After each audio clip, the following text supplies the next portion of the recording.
winning any game, no matter, who the opponent is huge. It's hard to win, right? And that builds confidence in our team. As they say, a win's a win. After shooting themselves in the foot and basically handing Penn State the game in week 1, Wisconsin came out and did what they were supposed to do to a team from the MAC, run them over. And the 27-point win was just what the doctor ordered. Oh, it's good, definitely like a better feeling than last week. But, it's the start. We got one win under our belt, but we still have a long season ahead of us. I think it's big to just reiterate to the guys that we don't want to have that feeling like we did last week, and we really want to feel this win so that you have something to kind of work, a little bit more to work towards. And with that, welcome to the Badger Blueprint. I'm Zach Hanley, and this is Wisconsin State Journal columnist Jim Polzin.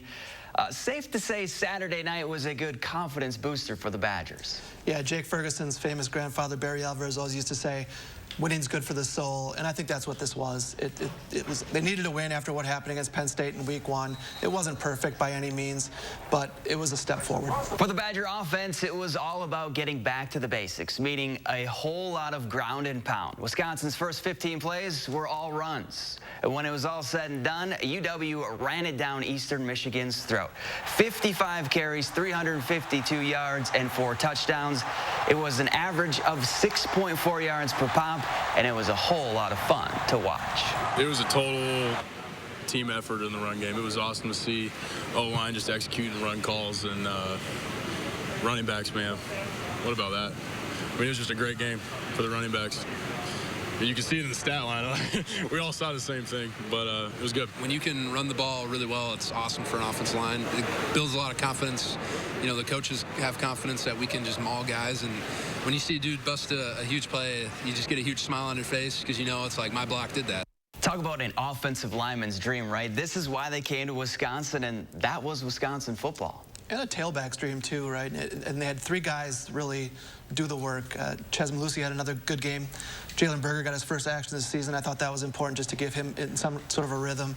And then Isaac Garendo, who we knew had world-class speed, really showed it on that 82-yard touchdown run. As far as the passing attack, it really wasn't needed. And Graham Mertz played well, 14 of 17 for a $141. But Mertz did have another botched handoff in the red zone. And as an offense as a whole, third downs were just not good. They converted just 5 of 12, so there's still plenty of work to be done. That's just the little details. It's the run track, so you don't trip your guy up, and it's the executing on third down. It's all the little details. Working in 2 minutes, completing all those balls. As an offense, we got to be better on third down. I didn't think we were great on third down, and that's, like I said, that's not just Graham. That's me, it's everyone. Now, Mertz was better, but remember, it was against Eastern Michigan, and I just thought it was kind of a blah game from the offense. The score should have been a lot different than it was. I thought the play calling was blah, probably by design. I don't think Paul Chryst wanted to show much to Notre Dame.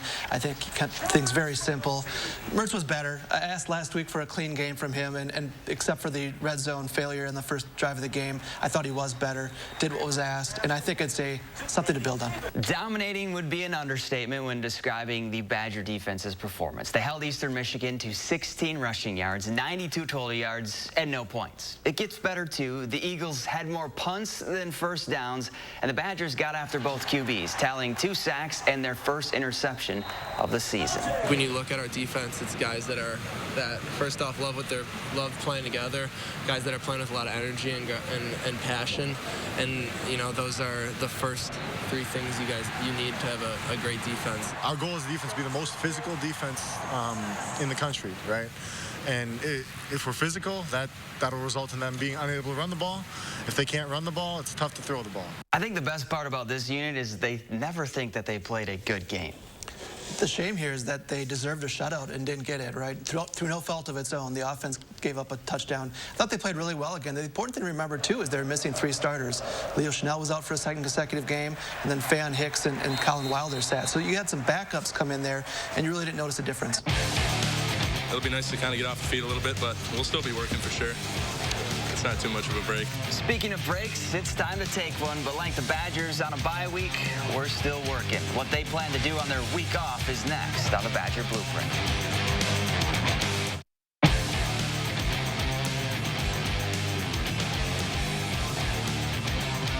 weeks of football and now a week off. Weird time for a bye week, but as Logan Bruss put it, it's a good time for one because we've been going strong since fall camp started.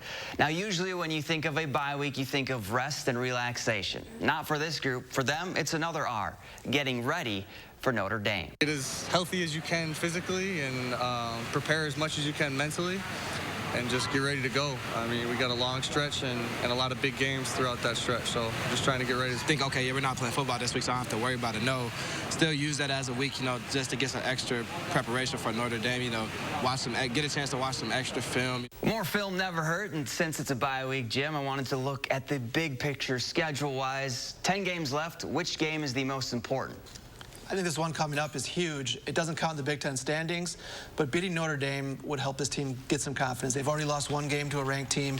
That's 6 in a row, dating back to previous years. I think they need a confidence-building win, a statement win, heading back into Big Ten play. For me, right now, it's Iowa. They have the fast track for the Big Ten West title. They've already beaten 2 ranked teams, and before they come to Camp Randall, they have a bye to rest up. So October 30th could be the deciding factor on who goes to Indy from the West. And that's it for this week's Badger Blueprint. For Jim Polzine, I'm Zach Hanley. We'll see you next time.